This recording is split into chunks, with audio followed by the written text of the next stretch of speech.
Behold the beauty and power of my Rhino Prime loadout. So, today we'll be talking about this Rhino Prime setup. Focuses on giving you sick EHP by getting really powerful Iron Skin, but we have some weapons that help you support that and take advantage of that. So we'll talk about them a little bit. Two important mods here are Ironclad Charge and Iron Shrapnel.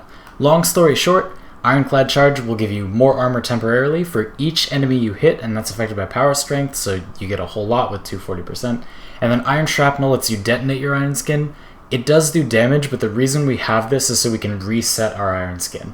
If you have really high EHP because of your Iron Skin, but you can't take it off when it gets low, that's a lot less defense than it might seem, because eventually you're just gonna get really weak, and your defense is only as strong as its weakest point, so we're using this so we can get rid of our defense when it is at its weakest and refresh it with something stronger.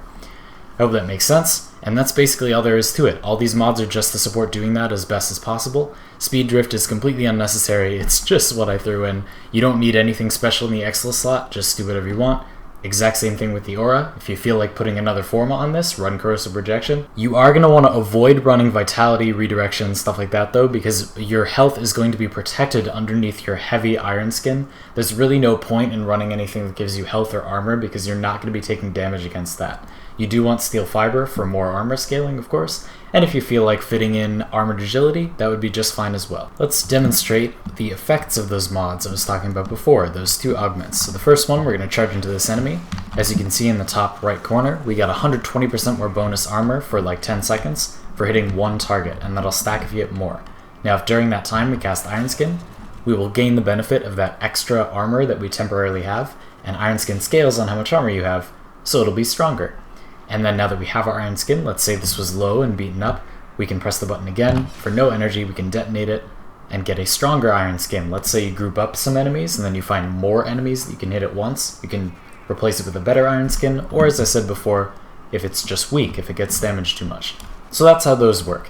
But again, it's a little bit difficult to group up lots of enemies like that without some help, so we've brought along some accessories to help us do that. To help you group enemies together, to boost your Iron Skin's survivability power, we have brought the Ferrox. Now the alternate fire of the Ferrox can be used to group enemies together, and you don't really need any mods to make that good, so you can keep it as a primary weapon that is very good for sniping enemies. It will do very high single target damage, and if you want to upgrade your Iron Skin, you can throw it down, group up some enemies, and charge into them, which is great.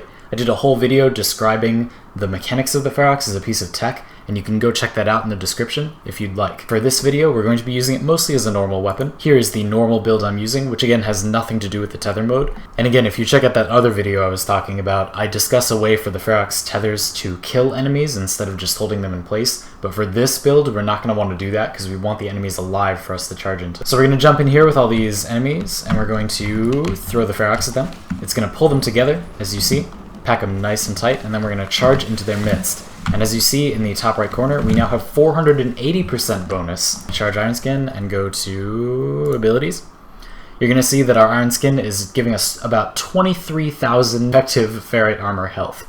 So yeah, that's a lot. Now with the remaining butchers, let's just stand around and see how they do, yeah? And I mean, some of you have seen this build before, and I've seen just how much health this is, but like, look at that. I'm still at 75%. Still at 50%, like that's tens of thousands of damage, and you can completely survive it. Like, it's absolutely no problem. And when it's getting a little bit low, you can blow up your Iron Skin and go ahead and do it again. All you have to do is chuck down your Ferrox and then let the enemies sort of trickle into it and group up. I'd like a few more than that, please. Some more customers, please. And then charge in. We got 360 that time, and then we just do it again. And now we're back to that basically full, huge amount of health, and we're good to go. It does very respectable damage as well. As long as you can hit your headshots and take advantage of that very high critical damage, you're going to be doing crazy damage to even pretty high level enemies. And because I've run cold on mine, I'm not getting as much of a bonus as you will if you run corrosive, which is probably what most of you will.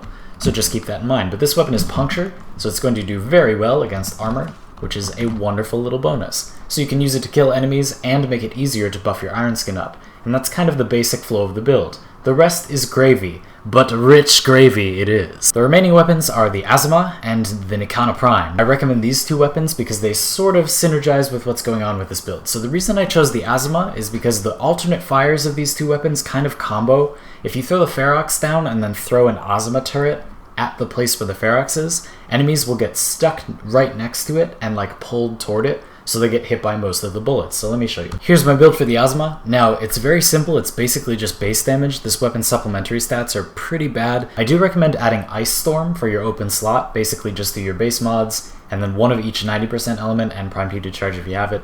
But then I recommend Ice Storm because increasing the magazine size will increase how long the turrets fire for, which means you will get more damage out of them if all the bullets are guaranteed to hit, which they kind of are since your Ferrox is holding the enemies in place. Now we're going to tether the enemies together near the center, and now see they're all being pulled into one location, which makes us easily able to drop Azima turrets right next to them, and then they will very likely get hit by all of those bullets because they cannot move away from them. Now each shot in the Azima's magazine, you see I've got 105 bullets in the mag. The Azima's turrets shoot in 4 directions, and each quad shot is 1 bullet. So you kind of multiply the number of bullets by 4. It's just that usually most of them will miss, obviously, because they're flying all over the place, right? But if you can hold the enemies in place, anyway, you get the basic idea. So against great swarms of enemies like that, you can use this to pretty efficiently affect the battlefield from a distance if you would so choose. However, since this build for Rhino allows you to be so tanky, we want to get up close and personal with a melee weapon, right? Yeah, so that's what the Nikana Prime is here for. Now again, just like with the Azima, it doesn't have to be the Nikana Prime. For the Azima, like, you could do other weapons that capitalize on enemies being stuck in one place, like perhaps you'd like to use the Pox and stack them all up in one place. That would be great. I'm sure that would be very powerful. Probably more powerful than this, but I think this is a fun use for this gun. Much the same, I think that Galatine Prime or Prism of Dual Cleavers or the Aterix is probably the right choice here, but I chose the Nikana Prime because I think it's fun and I like how it looks with my appearance. So just choose the body count and blood rush weapon of your preference. This is basically a really standard body count and blood rush build. This is exactly the same as my build for Galatine Prime, all the exact same mods. You don't even really need Life Strike on this particular build since Rhino's Iron Skin is keeping him alive.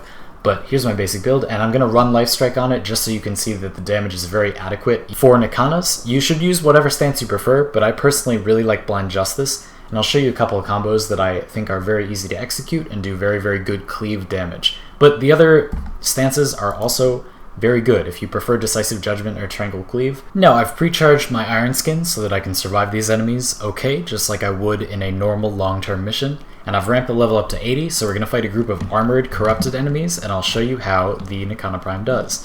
You're going to want to make sure you maintain your roar so that you get bonus damage, although you don't really need it, but it definitely helps. And then you can just fly in and start cleaving through these enemies like butter. Now the weapon is going to take a bit of a wind up, just like all body count and blood rush weapons. You are going to need to wait for it to wind up to its full damage potential, especially against bombards where it doesn't have as many damage advantages, but it is still wholly adequate for that purpose. So I'm going to use a couple of different combos to show them off. Here's the block combo. You slash back and forth and then do a nice like jump slam. Very, very strong attack, a bit reminiscent of the block combo on Temple Royale for heavy blades. And it's a very nice combo. It's very easy to use it as great cleave. There is a bit of a like lock where you can't move for a sec after you do that jump, but it's a very powerful jump, so that's not a big deal. And as you can see, we're shredding through dudes real quick. I'm not even sure I have any more. There we are. So here is the pause combo. You just pause right out of the gate and then button mash, and you'll do this spin. Very, very good single target damage that doesn't lock you in animations at all. You can very quickly move from enemy to enemy like that. Once you get used to doing it, it's very easy and a lot of fun. And here's just the button mash combo. Now it does have a pretty bad animation lock at the end. You see that final jab, you kind of have to like go back up after you finish doing it. But otherwise it's really, really strong. Great combos all around, and you can pretty much use whatever you want and just cleave through enemies really easily. Now let's talk about the Sentinel I chose. I've chosen Doriga. Right up until you start doing the charge, you are pretty squishy. You probably don't have Iron Skin. It's very nice to have a Doriga around because it can arc coil the group of enemies, and if it has 7 targets to hit, which it often will if you're using the Ferrox correctly and charging into a big group of enemies like it should be, you'll have a very good chance to end up proccing electricity on a lot of them and stunning them, which will keep them under control while you charge into them and will prevent them from killing you, which is a nice little feature. Additionally, the Dariga can constantly stunlock enemies nearby, which makes it a very good companion to close quarters combat, because it will keep heavy enemies at bay for you. And then Dariga has a very nice attack range, so combined with Fired Up and the Death Machine Rifle. Now, as it stands, this is actually a relatively budget build, and Rhino is a very popular Warframe that you can get very, very early. Here we have 2 Forma. Now, as I said before, you can take off Speed Drift. You don't need that at all. I'm a nerd and I like Speed Drift. All you really need for the Ironclad Charge thing to work is as much power strength as you can get without making the efficiency too bad. You can absolutely take off Streamline here, or even Fleeting Expertise, although I would rather have it like this, and you're still absolutely fine. You can use whatever aura you want. It's no problem to use Steel Charge for extra mod points if you are in need of those. If you don't have Transient Fortitude or you just don't have the resources to level it up, it's fine to use Intensify, so adapt it like that. I think that those are good choices, and this can be a very strong build as long as you have these augments. As I mentioned before, the Ferrox can be a very inexpensive weapon to fully set up. The Azima, you don't really need this in particular, so if you haven't logged in for 100 days, which is how you get this,